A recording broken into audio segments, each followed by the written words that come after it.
मेरे छात्रों जो बोर्ड का पेपर देने जा रहे हैं उनके लिए कुछ स्पेशल है। यह ध्यान रखें कि बोर्ड का पेपर जिस तरीके से आप 3 घंटे परफॉर्मेंस करने वाले हो अपनी कॉपी में, उसी तरीके से आपको नंबर मिलने वाले हैं। आपके अंदर जानकारी कितनी भी है, लेकिन जो आपकी कॉपी में है वो विशेष करके आपको नंबर वही मिलने वाले हैं। तो आइए जानते हैं आज कि कैसे हम कॉपियों को, अपनी कॉपी को और सुंदर से अच्छा बना सकते हैं, जिससे एग्जामिनर रुचिपूर्ण ढंग से कॉपी चेक करे और आपका बढ़िया से बढ़िया नंबर उसमें आ सके।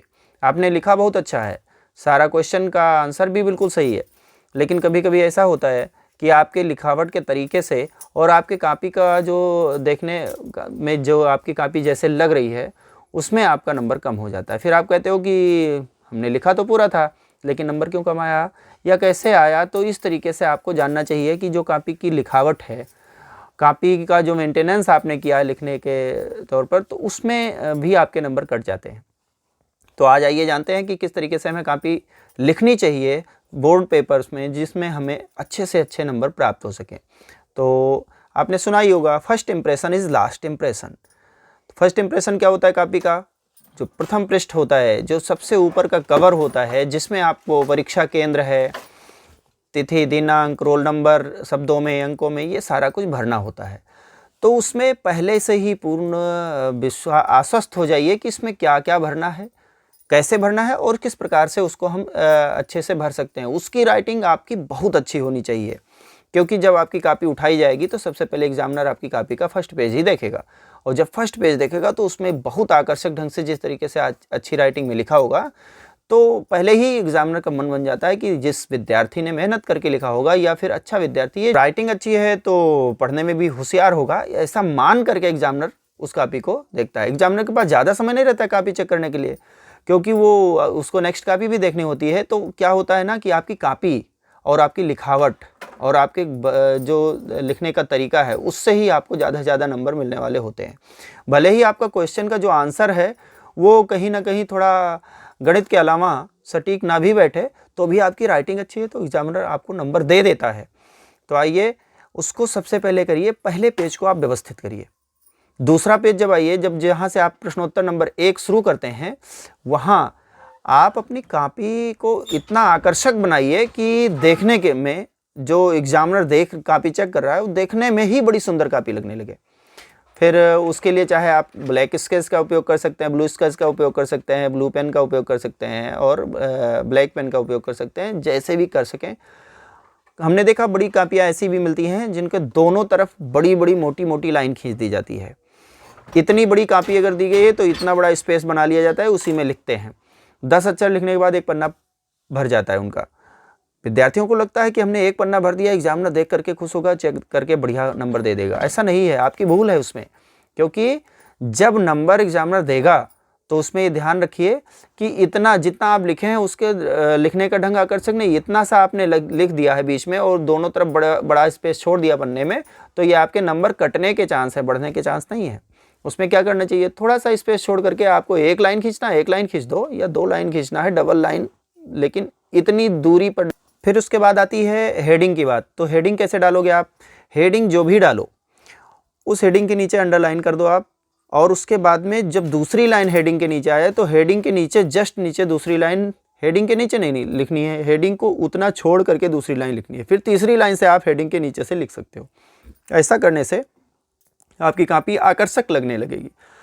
अंतिम तक लिखिए, जो कॉपी का पूरा पेज है पूरे पेज पर आप लिखिए।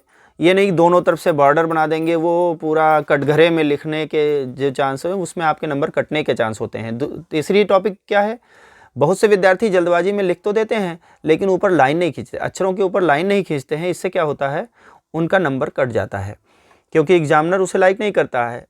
चौथी बात, जो लाइन होती है, 2 लाइन जो होती है, उसके नीचे की लाइन से नहीं शुरू करना लिखने के लिए। हमेशा जो लिखना उसको ऊपर की लाइन से ही शुरू करना, ऊपर की लाइन से ही लिख करके उसको कंप्लीट करना होता है। तो ये सब चीज़ें छोटी छोटी चीज़ें हैं लेकिन ध्यान देने योग्य चीज़ें हैं।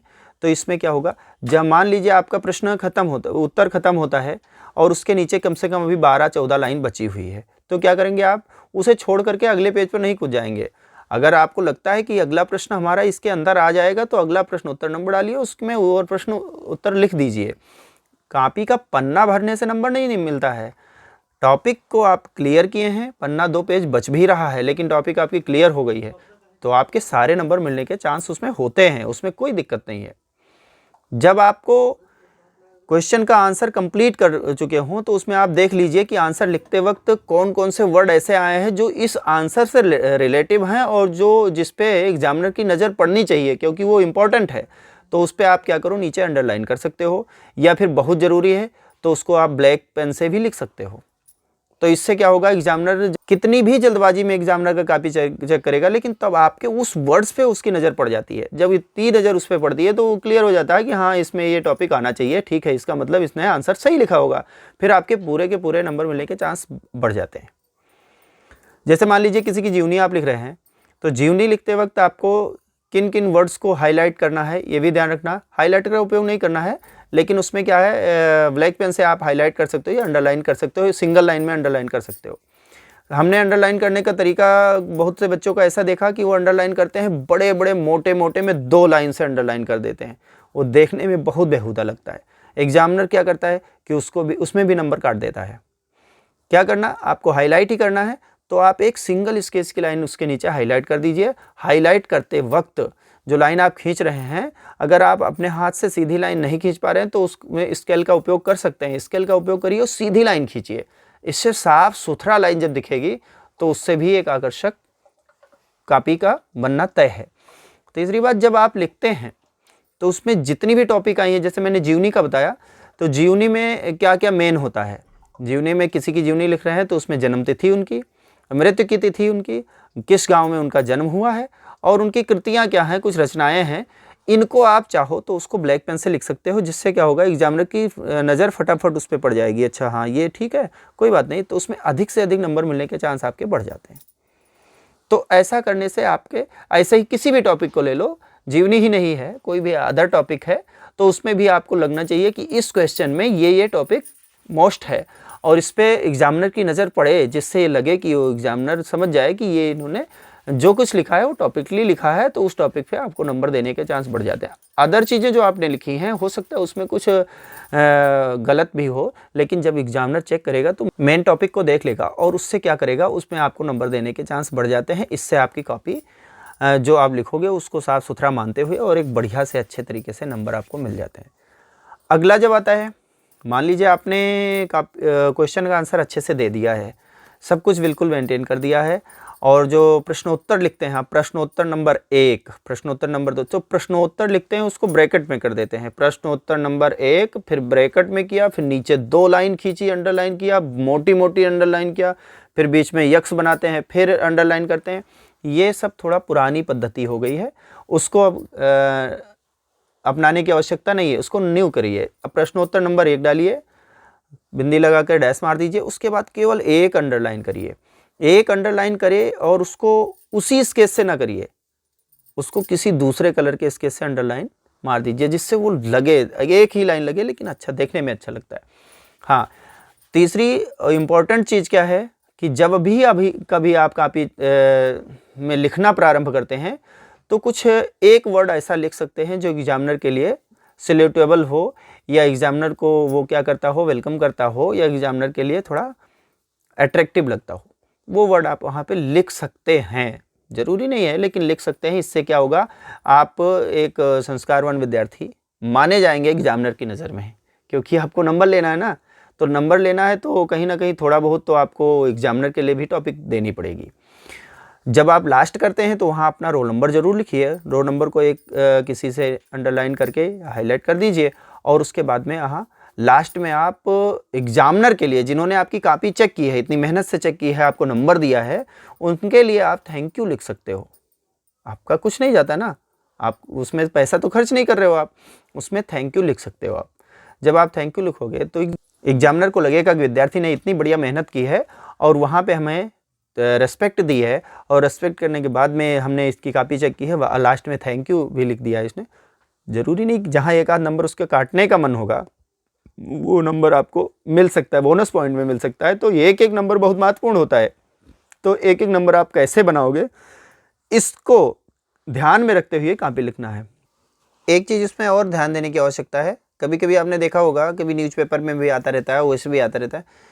नंबर लेने के चक्कर में एग्जामिनर से क्या करते हैं कि उसमें लिख देते हैं, अरे मेरा भाई बहुत बीमार है, मेरी माँ बहुत बीमार है, इसके लिए हमें कक्षा 10 पास नहीं करेंगे तो मेरी माँ बहुत दुखी होगी, या किसी के पिताजी बहुत बीमार हैं, या प्लीज़ सर मुझे पास कर दो, मेरी शादी नहीं हो रही है, ऐसा करके बहुत कुछ लिख देते हैं लोग, बेहूदे टाइप के होते हैं।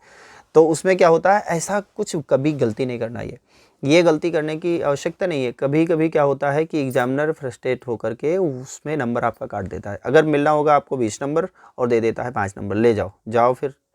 लेकिन इसका लाभ आप कहीं 1-8% पा सकते हैं और 99% चांस है कि आपके नंबर कट सकते हैं। तो ऐसी गलती उसमें भी नहीं करना। हम बोर्ड में कॉपी के नंबर और कैसे बढ़ा सकते हैं, इसकी छोटी छोटी ट्रिक अगले वीडियो में लेके आता हूँ।